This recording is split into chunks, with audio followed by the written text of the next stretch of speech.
একেবাৰে tight programme আছে আৰু তেখেতে মানে সময়ৰ নাটনিৰ কাৰণে ইয়ালৈকে অহাটো সম্ভৱেই নাছিলে। তথাপিও তেখেতে ক'লে যে যিকোনো প্ৰকাৰে 29 নম্বৰ সমষ্টিৰ ৰবিৰামৰ কাৰণে মই যাবই লাগিব। ইয়াৰ কাৰণে তেখেতে মানে ইয়াত ৰাইজৰ লগত দেখা কৰিবৰ কাৰণে আহিছে আৰু টাইমো এলাউ নকৰাৰ কাৰণে তেখেতে এইখিনি কথা কৈ গৈছে আৰু যিখিনি কথা কৈ গৈছে সেইটোৱে মানে একে ভগৱানৰ আল্লাহৰ বাণী বুলি আমাৰ এই অঞ্চলৰ ৰাইজে যিহেতু ভাবে, যাৰ কাৰণে আজি তেখেতে জানে যে এইখিনি কথা দিয়ে অঞ্চলৰ ৰাইজে মানে বিপুলভাৱে ভোট দিবৰ কাৰণে সদায় সাজু।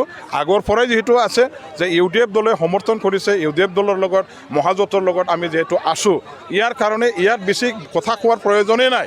ৰাইজে ভোট দিবলৈ সাজু আৰু ৰাইজে বদৰুদ্দিন আজমল চাহাবৰ মানে কি কয় 1 মিনিট হ'লেও তেখেতৰ মুখৰ ফালে চাবলৈ চবেই যিহেতু বিচাৰে আৰু তেখেতক ওচৰত পোৱা মানে স্বয়ং আল্লাহ ভগৱানক পোৱাৰ দৰে যিহেতু ভাবে, গতিকে ইয়াত কথা কোৱাৰ ভাষণ ৰখাৰ দীঘলীয়াকৈ তেনেকুৱা কথা কোৱাৰ কোনো প্ৰয়োজনেই নাই। যিখিনি কৈছে সেইটোৱেই মানে একেবাৰে ডাইৰেক্ট মানে ৰাইজৰ কাৰণে যথেষ্ট।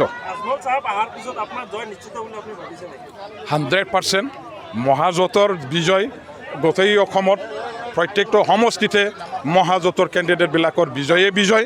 ইয়াত বেলেগ দলে কোনো প্ৰকাৰে জিকিব নোৱাৰে আৰু আমি এই সমষ্টিৰ পৰা বিপুল ভোট লাভ কৰি পেলাই অসমৰ ভিতৰতে চবতকৈ বেছি ভোট লাভ কৰা সমষ্টি হিচাপে এটা ৰেকৰ্ড আমি ক্ৰিয়েট কৰিব পাৰিম।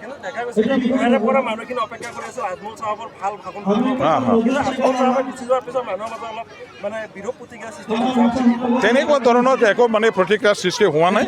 ৰাইজে তেখেতক চাবৰ কাৰণে আহিছে, কথা শুনিবৰ কাৰণে নহয়। ৰাইজে বদৰুদ্দিন আজমল চাহাবৰ মুখৰ ফালে চায়ে ভোট দিবৰ কাৰণে সাজু। গতিকে ইয়াত কথা কোৱাৰ কোনো দৰকাৰ নাই আৰু এইবিলাক মানে দীঘলীয়া ভাষণ শুনিবৰ কাৰণে যিহেতু অহা নাই। ভাষণটো চবে দি থাকে, চবৰে ভাষণ শুনি থাকে, কিমাননো আৰু ভাষণ শুনি থাকিব।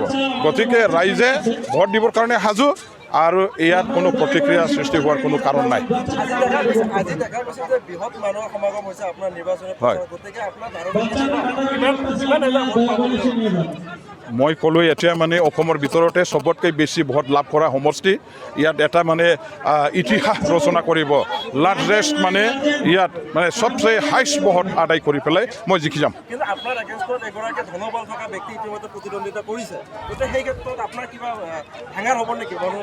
তেওঁলোকৰ ধন আছে, মোৰ লগৰ ৰাইজৰ আস্থা বিশ্বাস আশীৰ্বাদ আছে।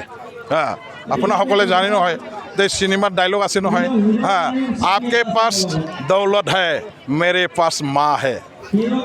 মানে তেখেতৰ লগত ধন আছে, মোৰ লগত ৰাইজ আছে, ৰাইজৰ আস্থা বিশ্বাস আশীৰ্বাদ আছে।